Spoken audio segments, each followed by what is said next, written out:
Thank you for joining us. This is Happiness, the Skeptic's Guide with chartered psychologist and author Dr. Gary Wood and professional skeptic and self-help abuser Paul Flower. In this episode, we look at techniques to plan for best future selves and happier endings. And for a podcast that aims to make you happier whatever your objections, we encounter more than a little resistance. Are we ready? I'm there with you. And they all lived happily ever after. The end. Thanks for listening to... The beginning is just the end. Thanks for listening to Happiness, a Skeptic's Guide. No. So, happy endings is the topic of today's podcast. Now, in the previous one, we talked about truth and trust and how it develops at the start of life. And so in this one, we're going to start to look at a bit of hope and also look at maybe our end of life happiness. How we can look backwards to look forwards. Confused now? You will be more so soon.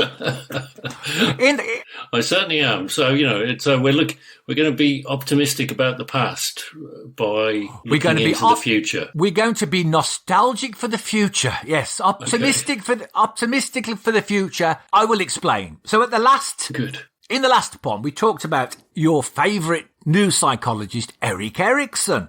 EE. And we were talking about, the idea of at the start of our lives, we jostle with basic trust and mistrust. And this time we're going to look at the last stage in Erikson's 8 ages. Okay. And this one is when we're at the end of our days, we tussle with integrity versus despair. And if we come at it in a positive way, the outcome is wisdom. So we may have acquired a bunch of knowledge as well. And if we come out a negative way, we come out disdainful, despairing and dogmatic. All of which seem to be the opposite of happiness. So remember I'm thinking of the storytelling, we were talking about stigmata and schemata. You brought up stigmata. Couldn't think of a third one. Here we've got one. Dogmata. Yay! Right. Yes, I was obviously far more excited about that than Mr. Flower. He's looking at me. So, when we look back over our lives, it's basically at the end of our lives, we're thinking about knowledge versus wisdom. So, knowledge is having the information and his wisdom is knowing how to apply it and how you've used it to make your life meaningful and fulfilling. Okay. So it's kind of, we're harking back to the third episode, which was happiness and meaning. So I'll put you out your misery now. That's supposed to be the backstory. That's supposed to be the backstory to enlighten and your eyes glazing over. So in preparation for this, I asked you about a bucket list. Now, it's based on the 2007 film with Morgan Freeman and Jack Nicholson, a cheerful tale of two terminally ill men that are about to kick the bucket, and they create a wish list of what they want to do before they die. So, have you had any thoughts on your bucket list? No. None at all? Promptly after you mentioned it, I completely forgot about it, which is generally the way that our conversations go. No, I've had more of a think about bucket lists for the reason that, we've all been through a pretty difficult year. I have personally lost a couple of friends in the last year, and their passing has given rise to me thinking about, what my future should be. They weren't that much older than me, and that made me think, okay, well, if I only had X number of years left, I wouldn't want to spend it doing what I'm doing now, potentially, or I would have wanted to have done this, that, and the other. I don't think I have a specific bucket list. I think the concept of a bucket list means that there is the potential for disappointment if you don't fulfill some of those things. So it's a bit like a New Year's resolution. Although I do have New Year's resolutions as it happens, but we steer clear of them for the point of avoiding failing. And that's been one of my principles of life for probably a decade or so now. So if it was on your bucket list to be happier, you're going to avoid it so you just in case you fail to be happy. Very good. Is that what we're saying? Is that the point we've got? Is that where we've come to? I think a bucket list tends to be something more kind of physical, doesn't it? It tends to be, I must go to Vegas. Yeah. Or I must have read the Quran, or I must memorize this or know by heart that. I always think of a bucket list as being some kind of It's more of a kind of, I've got ambitions to do X, Y, and Z, whereas ambitions can get you into a bit of a corner where you don't really actually get anywhere. It's true. When we think about the bucket list, it's often we think about those attention-grabbing things that we can share and brag on Facebook about. Yeah. But what if you had 24 hours? What would you be doing? Oh, my God. I thought I'd cheer you up. Thought. Yeah, but what would you do? We're supposed to be making people happier, not making them think they've only got 24 hours left on Earth. Well, what would you do? If I had 24 hours, then I'd probably spend it clearing up all the mess that I've created with my financial and business dealings, so I didn't leave a mess for those I leave behind. So it would be a very dour 24 hours, to be perfectly honest. But within the seeds of that is you've spotted something the seeds of a goal. The reason I asked about bucket lists, it taps into something called peak ends theory. And it's the idea that we remember our lives as a series of peaks and troughs. Okay. And of course, these are the stories we repeat. We don't tend to remember all the stuff in between. And what we remember are often the end points, the way things resolve, and we remember the emotional impact of them. So if it's a very positive emotion and happy ending, we tend to remember those. And the same if it's a negative one. Okay. So we don't remember chronologically not chronologically, photographically. We don't remember every detail. We just remember the highlights. So a bucket list is a way to end on the high notes, to make more of the peaks, to make more positive memories. And I think it's important to recognise that it doesn't have to necessarily be a flashy thing to do. It just has to be something that's going to make your life meaningful. So it could be quite small. So, is a bucket list something, though, that only old people like us think about? Speak for yourself. I think it's, if you think about it, you've talked about that astronaut. Was it Chris Hadfield? Yes. Well, what was his plan if it wasn't a bucket list? It wasn't a bucket list, was it? He was a kid when he saw Neil Armstrong walk on the moon. So, the theory from him was, this is how I want my life to play out. That doesn't strike me as a bucket list. A bucket list is something for end-of-life retirees. Well, no, he could have actually thought, we could phrase it, I'm going to be an astronaut before I die. And the way you go about it could be exactly the same. So you work out what the points are and you set some plans and you start to get them. So rather than just think as this kind of, a fun thing from this film about death, it can be a way to actually think about when I'm sitting, on my 80th birthday party, what memories do I want to look back on? And what do I need to do now to start to put those memories in place? Now that's a little bit of a better way of phrasing it, I think. So, what do I want to be looking back on, that gives me a story to carry on into my old age? What would I be proud of? Yeah. So that's when I asked you the other technique then, I prepared you with that one, is letter from a future self. And I bet you didn't do that one either. No, absolutely. There's no question that I am the skeptic in this particular episode, without a shadow of a doubt. And you can even hear it in my tone of voice, I think. Yes. Yeah. Only wish the listeners could see your expressions as well. Thankfully, they can't. Rolling his eyes like a one-armed bandit. Yeah, letters to my future self. I can potentially see the benefits of what you would tell your younger self, so you can pass that knowledge and wisdom on to younger people. I genuinely do not understand this concept. Well, it's the idea is you project yourself into the future. You can imagine your happier you, and what would you tell yourself? So 6 months in the future. And what advice would you give to yourself, as though you're giving advice and encouragement that you might give to someone else? I want to be happier. So what would the 6-month you say to the current you? So I think that's a slightly different. Yeah, 6 months is a shorter period of time, and kind of so you've already given me 24 hours to live, and now you're giving me 6 months. So I'm happy already. No, you're not dying after 6 months. So you don't like 6 months. Thanks, doctor. You don't like retirement. What do you like?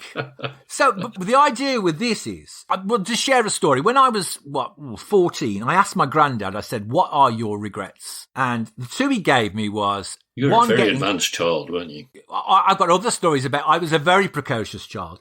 Anyway, he said to me, one was getting a tattoo. And it's interesting that I've never got a tattoo. And the other one was, he said, I regret not planning for my retirement. And I thought, what the hell does that mean? I thought you just sit there with your feet up and watch the wrestling on a Saturday afternoon when it used to be on a Saturday afternoon. Really, what he was saying is he expected for it to take care of itself, and it didn't. And there's a message there in life sometimes. Do we expect happiness just to take care of itself? Do we just chance it and think, if I just stick in there, we'll get happier? Or do we put some plans? What you're saying is we've got to do the groundwork now to prepare ourselves for being happier in the future. I think what's interesting, I was reading about, if you talk to people and ask them whether they think they've changed very much, or whether they think they're going to change very much, their character and the person that they are. Most people don't think they're going to change much. No. But in reality, if you think about yourself 10 to 15 years earlier and what you were like, you probably have changed quite a lot. So the change that happened to you over those 10 to 15 years, you can make changes to your future self of the same kind of level. Yeah. I think that the issue is sometimes we think when we say we've got to make changes, it's people say, well, I'm happy who I am, and if you don't like me, take it or leave it. Yeah. And there is an argument. When you accept yourself as you are, then you can change.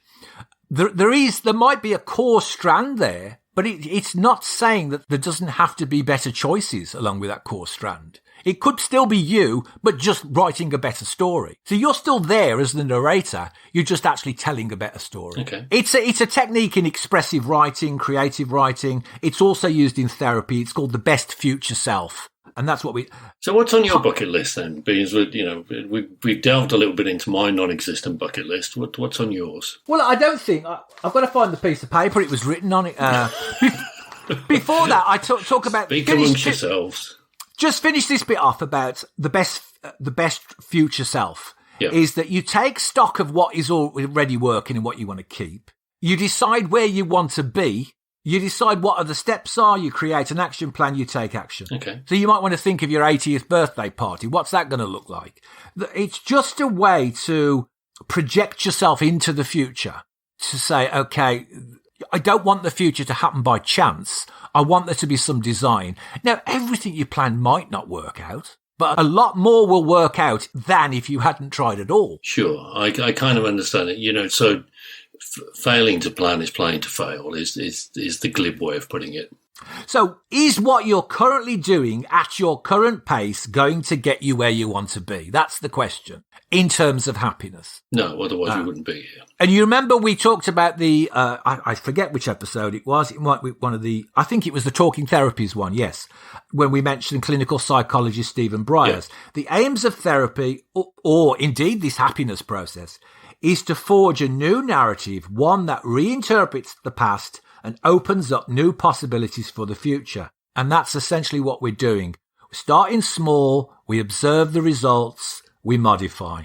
Plan, action, review. It's just another creative writing way of setting goals, basically, or making plans, or thinking about the memories before they actually happen. I think if we phrased it in a different way, if we were saying, what are the memories you want to create for your future self, is almost, to me, maybe I'm just being obtuse, but it's a better way of phrasing it. No, heaven forbid. Yeah. So it's basically thinking about, because we've talked a lot about stories and about storytelling. What we're thinking, we talked about being the protagonist, the first actor, the leading role. Yeah. So are we a leading role in our happiness story, or are we a bit part player who just has to go along? Or is it a non-speaking part? Are we an extra? So it's looking at the level at which you want. So plan for your retirement, yes.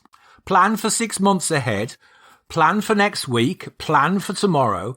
What would you put into your diary for it to have the better chance of creating some happier peak experiences? That's all. Okay, I get that. What have you found your bucket list yet? Bucket list is to do I am currently back in the studio writing my new album. So it's to do a musical gig again. Okay. One is to do some more stand-up. I want to learn to speak. Stand up a bit more. Yeah, stand up a bit more. Well, I mean, it's obviously stand-up comedy. Yeah. Learn to speak Greek fluently because it's been a lifelong ambition and I haven't done it yet. Why Greek? I just love Greece. I don't know why. Okay, right. So I'm coming to your next musical gig and I'm coming to your next stand-up gig. So that, I'm going to make sure those things happen, right? Write another book. I need to develop a passive income stream. I want to read Ulysses. And I want to get as close as possible to write like Hemingway. Ooh, that's an interesting one. I didn't see that one coming. Well, having never read Hemingway as well, no, but as close as I've come so far is the book I wrote called Letters to a New Student, because I did this really tight edit. And I got the reading age down to something like, it was just under 6, grade 6. Which is about 12-year-olds. So the secret is to get it so simple you can understand it, but not simple enough to sound patronising. I always told students, in essays to me, please do not be promulgating your esoteric cogitations. Very good. Just tell me your deepest thoughts.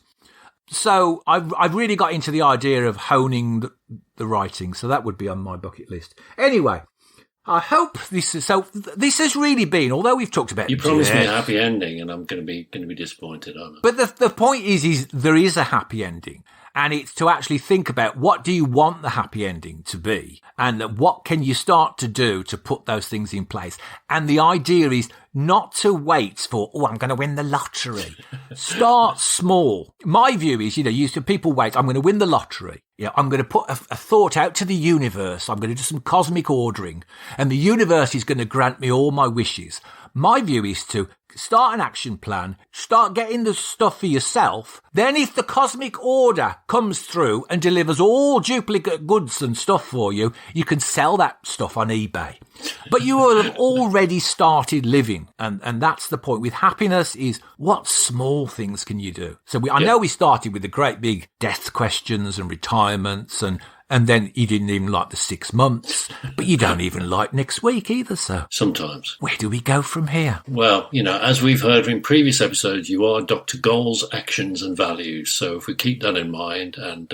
we still haven't thought of the IN, so we can have a gather. No, we're getting there. We will get there, don't worry about that. But that does make you Stacey. So... There are lots of places in the world where this podcast is listened to where that won't make any sense whatsoever. Well, no, actually, there is lots of places in the world where this podcast isn't listened to. That won't make any sense at all. Very good point. And on that note, we thank you for joining us on Happiness, a Sceptic's Guide. It is a journey, and we'd like to have you along for the ride. Speak to you very soon. That was and is Happiness, a Sceptic's Guide with Paul Flower and me, Gary Wood. And in this episode, we looked at bucket lists and best future selves. If you like the podcast, do share and tell your friends. And if you've really enjoyed it, you can support the show at buymeacoffee.com/Skeptics Guide.